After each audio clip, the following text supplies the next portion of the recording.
Hello, Capricorn. Welcome. Take a seat and relax. There's nothing you need to do in this present moment except to relax and enjoy your reading. To start your reading off, we have card number 8. We have Triumph here. We have a win here. But this win might not come easy. But it will be a win. You just gotta put all of your energy and all of your focus towards it. Alright, these guys were running, I think it was a 3K maybe? I don't know. But they were running.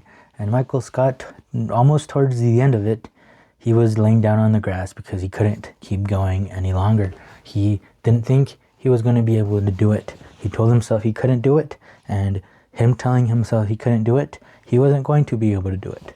But then Jim and Pam ran into him, right? They talked a little bit of sense into him, and Michael, got up and he realized, you know what? I will finish this. I will win. I will beat this. And he, against all odds, overcame and he triumphed. He did it. You did it, Capricorn. You freaking did it.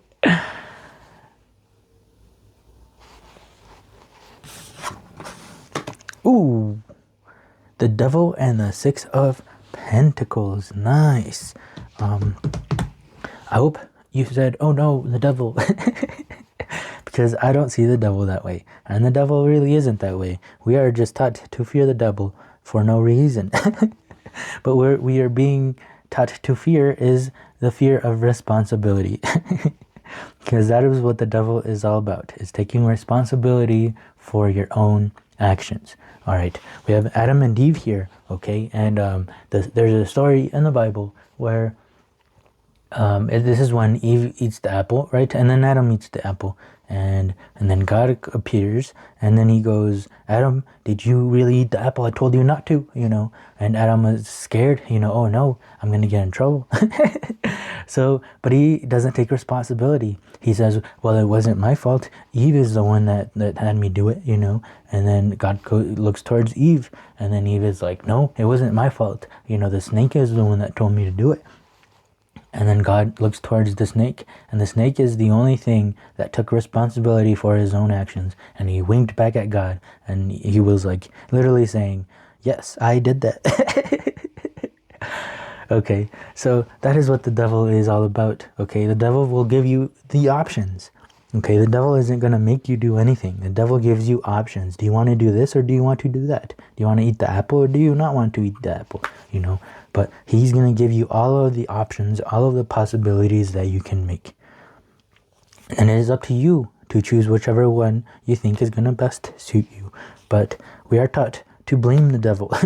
Oh, the devil made me do it. We are taught to not take responsibility for our own actions. But it was never the devil's fault.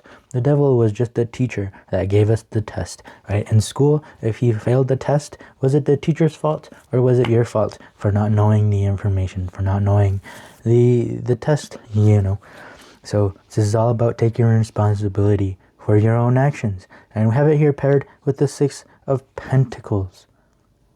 The sixes are each suit at its best.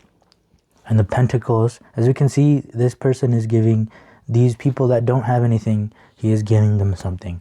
Okay, so this person has things left over, right? He has more than what he needs. Okay, we have a scale here as well, right? The scale he has this way, and these people are up here. Right? But he realizes he's taking responsibility for his action. He realizes, I don't need all of this, right? Let's balance things out a little bit more. So he gives to those that are in need, those who don't have any, and then the scales start aligning again. Okay, this is a huge problem right now. Obviously, in the U.S., we have the first trillionaire, which is horrible because I can't even imagine how much $1 billion is, let alone $1 trillion. What? Who the hell needs that much money? The scales are like this. We need to, adjust things. The pentacles, right? We need the pentacles at its best right now. We need people who have that much to realize they don't need all of that. They're just hoarding it. Let's give it to those in need. And this is the devil here. It's showing us an example, right? On how what are the two options that, right? The two options are keep hoarding and hoarding more, or the options are if you realize you have way too much, then let's give it to those that are in need, because we have a lot more people in need right now. So yeah, this is the Six of Pentacles. This is the material realm at its best, right? The things you can see. So this isn't just about money. This is all about health as well. Okay, we are triumph, and we have responsibility here.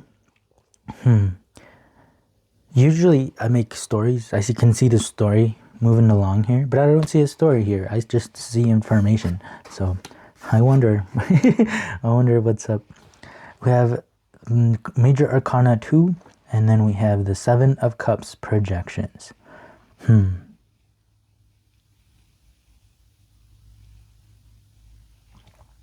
So something cool that I'm noticing is this is a Major Arcana and then a Minor Arcana. A Major Arcana and then a Minor Arcana. This almost feels like this is the devil, right? The inner voice. We all have a devil inside. We are all the devil. If we are all God, we are all the devil as well, right? If God is all, then the God is the devil as well.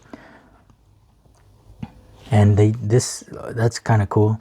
You see these horns here? This kind of looks the same, these horns. Okay, so another reason why I'm saying that is because the Major Arcana are the things that are happening to us. They are something bigger than us. The Minor Arcana are things that we are in control, right? That is life. There are things that we are in control and that we do, and then there are things that life does that we are not in control. For example, like the weather. The weather would be like a Major Arcana. We can't control the weather, but we can control to use an umbrella if it is raining outside, right? So us using an umbrella is a Minor Arcana, and then the weather being rain and it raining is like a Major Arcana.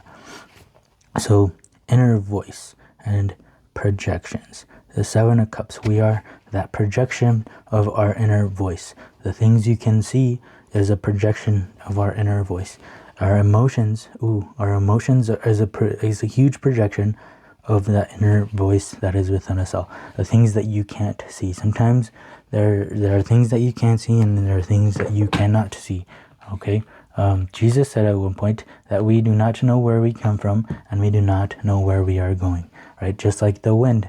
The wind, I don't know where the wind comes from, and I don't know where it's going. But what I do know about the wind is when it brushes up against me, the effect that it has on me. I can feel the wind. Right? Your emotions, you probably don't know where they come from, and we don't know where they go, but we can feel our emotions while they're passing through, right?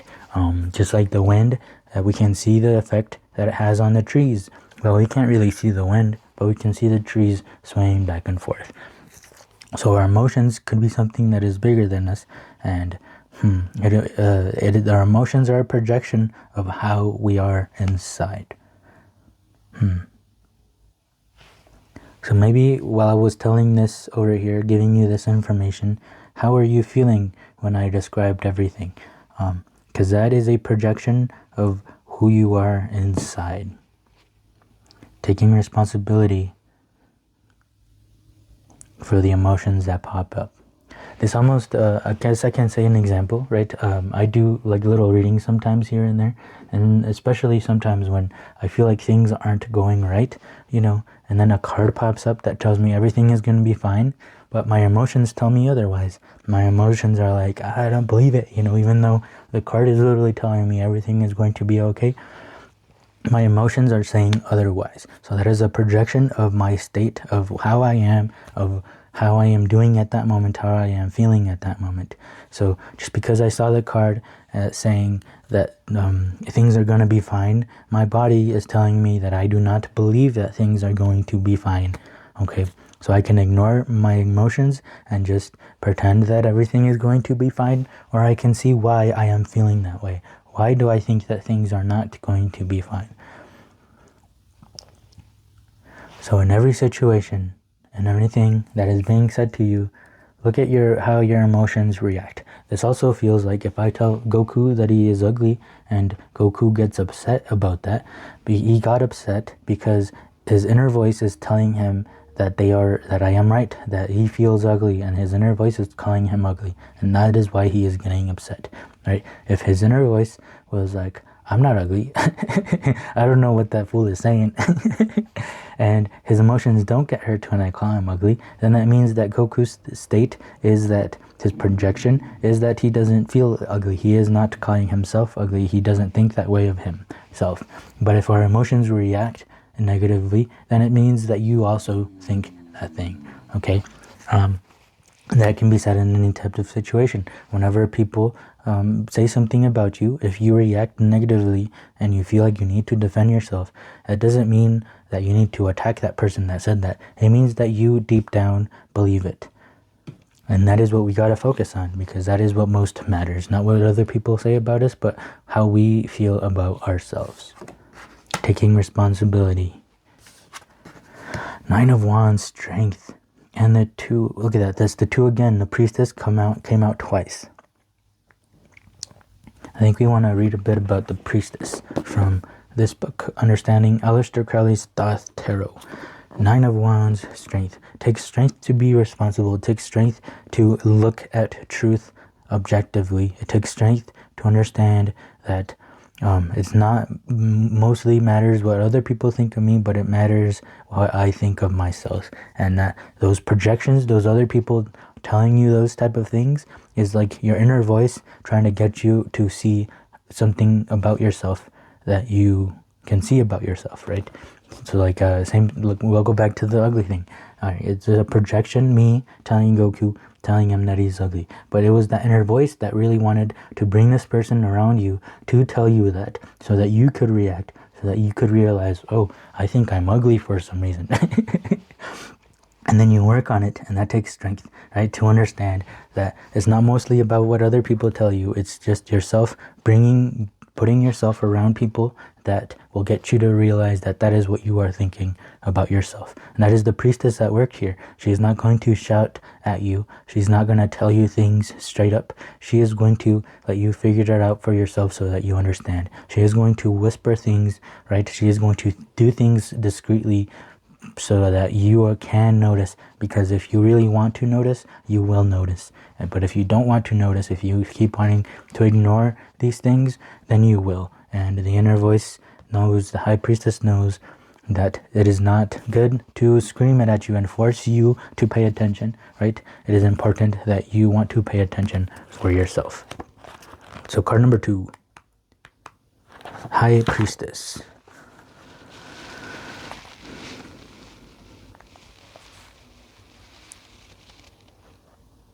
The moon, partaking as she does of the highest and the lowest and filling all the space between, is the most universal of the planets. It may seem curious that the priestess represents the moon, but the moon card represents the zodiac sign of Pisces. We will see what Crowley has to say about that when we discuss the moon. Here, let's be satisfied to know that the priestess represents the moon in her higher aspect, the aspect that joins the human to the divine. The moon is as well something else. So the moon card is something else. This priestess card represents the moon. The moon represents Pisces. As the only middle pillar path that spans the abyss, the position of the high priestess on the tree of life is unique. She links the ultimate father of Kether to the son of Tifereth, and in doing so, joins the supernal triad to the rest of the tree. In this card, Crowley points out, is the one link between the archetypal and formative worlds. So this feels, I'm Catholic, I come from a Catholic background. I don't do Catholic things anymore, but I do enjoy the information because, I don't know, the information isn't being taught correctly, I feel, at church. So I tried to figure it out with the information on my own. But this feels like, the Father, the Son, and then the Holy Spirit. So the priestess feels like that Holy Spirit, right? Look at the Holy Spirit. This card is the one link between the archetypal and formative worlds. The abyss she traverses is quite literally the desert of the soul, and like the desert camel, she is the only vehicle capable of crossing that terrible wasteland. So she can see a lot more than others. I'll just read the rest of this. The principal deities connected with this card are those who, by tradition, represent the lunar goddess, virgin priestess, huntress, and most importantly, the powers and mysteries of woman as the initiatrix. If you look carefully, you will see that her bow is actually a 3-stringed harp, for she is a huntress and hunts by enchantment. This card is a textbook display of the graphic principles of synthetic projective geometry. The arms of the priestess sweep upward, pulling and distorting the webbed network of space and light, forming the crescent bowl of a magnificent moon-colored cup. The pillars on either side of her are obscured by the diagonal webbing and somewhat difficult to see, but it is important to be conscious of their presence when meditating on the composition of the card. Okay, so that is a fancy way of saying she is going to be quiet, and she wants you, if you want to pay attention, right, like I was saying before, you will see the little signs that she leaves. But if you don't want to pay attention, if you want to ignore the truth, then you won't be able to see all of these little hints that the priestess is giving you. Harris has brilliantly executed Crowley's description as the most spiritual form of Isis, the eternal virgin, the Artemis of the Greeks. She is clothed only in the luminous veil of light. It is important for high initiation to regard light not as the perfect manifestation of the eternal spirit, but rather as the veil which hides that spirit. That's cool. It is important for high initiation to regard light not as the perfect manifestation of the eternal spirit, but rather as the veil which hides that spirit. That's cool. It does so all the more effectively because of its incomparably dazzling brilliance. Thus, she is light and the body of light. She is the truth behind the veil of light. She is the soul of light. The High Priestess is the initiatrix. Initiation means beginning. The objects that appear at the bottom of the card are not lunar symbols per se. The camel is, of course, indicative of the Hebrew letter Gimel, the Hebrew letter attributed to the High Priestess. But the other objects, the crystals and seeds, are suggestive of hidden and mysterious secrets of the beginning of life. I love reading that book. I love the way they describe these cards.